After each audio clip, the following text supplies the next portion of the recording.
Hi, my name is Kimberly. I'm here today in the spirit of raising awareness about a disease that is rare and often difficult to explain, retinitis pigmentosa, also known as RP. What is retinitis pigmentosa? RP is an inherited degenerative eye disease that causes severe vision impairment and blindness. The progression of RP is not consistent. Some people will exhibit symptoms from infancy, while others may not notice symptoms until later in life. An estimated 100,000 people in the United States have RP, which is 1 in 4,000 caused by gene mutations inherited from one or both parents.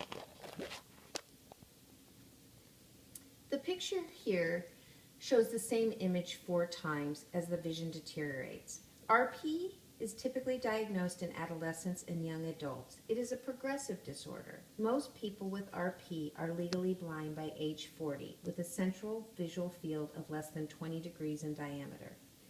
RP is characterized by the progressive loss of photoreceptor cells.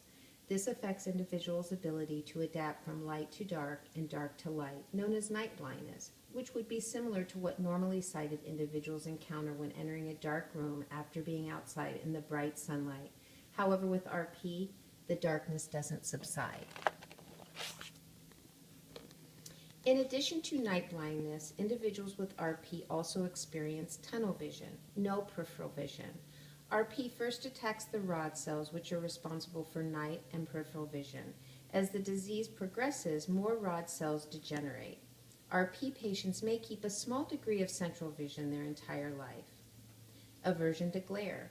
Sunlight is problematic. What is okay for normal eyes, the brightness, even with sunglasses, is intense with RP.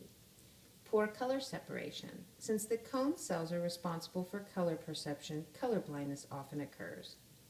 So, from an outside perspective, one can look very quote-unquote normal with RP, which can often be confusing to the outside world. With RP, the rate of progression and degree of visual loss varies from person to person. I was fortunate. My vision permitted me the opportunity to drive during the day, not at night or even dusk. When the streetlights came on, my car was parked safely in the garage, and alternately, during daylight savings time, I would wait patiently until it got light enough to drive in the morning hours. I am thankful for visual field testing, even though I loathe participating in them. The method of measuring an individual's entire scope of vision, central and peripheral, mapping the visual field of each eye makes it possible to track progression. The visual field test results displayed indicate the loss. The dark areas represents the absence of vision. Based on this testing, vision loss can be quantified, making it possible to determine when it's no longer safe to operate a vehicle.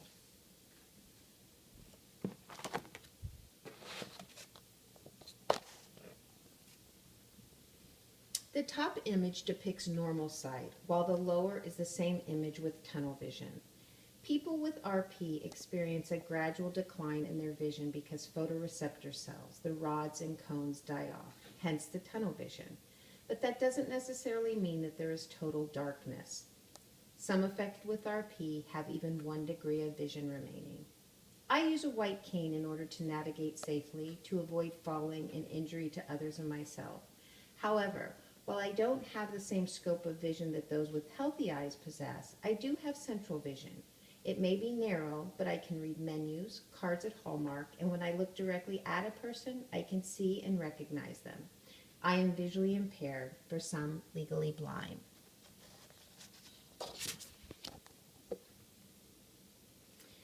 Crowded areas are problematic with RP, navigating people and objects.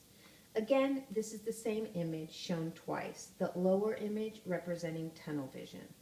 If you're curious what it means to have tunnel vision, grab an empty paper towel or toilet paper roll. Close one eye, hold the cardboard cylinder in front of your open eye, and look through the narrow opening. While not an exact representation, this will give you an idea of what having RP looks like. Remember, this is about raising awareness in hopes of helping those who don't know learn what's going on with those of us who are working extra hard to make life look easy, or at least normal. For years, people who weren't aware of my story have felt ignored, thought I was angry with them, or perhaps arrogant or rude. But here's what I can share from my personal experience. When you wave to me, I can't see you if you're in my blind spot, which, by the way, is a very grand and significant space. If you attempt to give me a high five, I'm not going to see your hand raised up, and I'm not intentionally leaving you hanging. When you put your hand out to shake mine or introduce me to someone else, I won't see it, but I'm not being disrespectful. When you pass something to me and I don't respond, I didn't see it, and if you add, "Oh, it's right there," that doesn't help. I still can't see it. And just because I require assistance returning from the ladies' room at a restaurant that may be dimly lit, or perhaps I stumble or trip or run into something or someone, I'm not drunk and don't need a cab called for me. I have and will continue to apologize over and over for knocking things over at the dinner table, especially in unfamiliar places like restaurants or as a guest at a dinner party. I can't begin to tell you how many laps I've sat on in movie theaters. Yep, total strangers. I couldn't see them. I wish it were possible to apologize to everyone who I've ever run into, hit, knocked over, or caused injury or pain. It's a terrible feeling, and often strangers get very irritated or mad for said incident. But who could blame them? Like I stated initially, this is a very difficult disease to explain and understand. If you live with someone with RP, there are 3 general rules. Rule number 1, never leave objects or items on the floor. Rule number 2, please close all doors, drawers, cabinets, and dishwashers. Rule number 3, structure and consistency is key and preferred. If you move furniture around or change the location of something, please provide a guided tour. Falling, tripping, bending over, and nearly knocking oneself out are all ways of life, all hazards of RP, but maintaining safety and avoiding injury is a key component.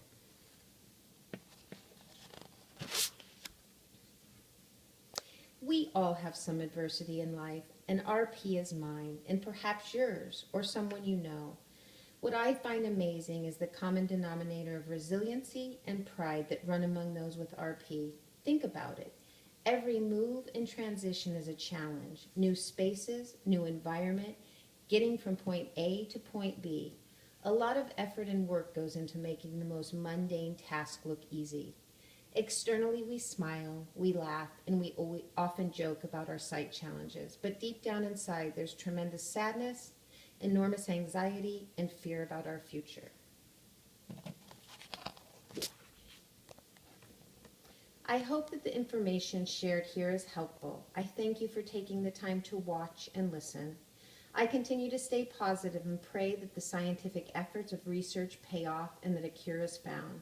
If not in my lifetime, I desperately hope for that in my son's life.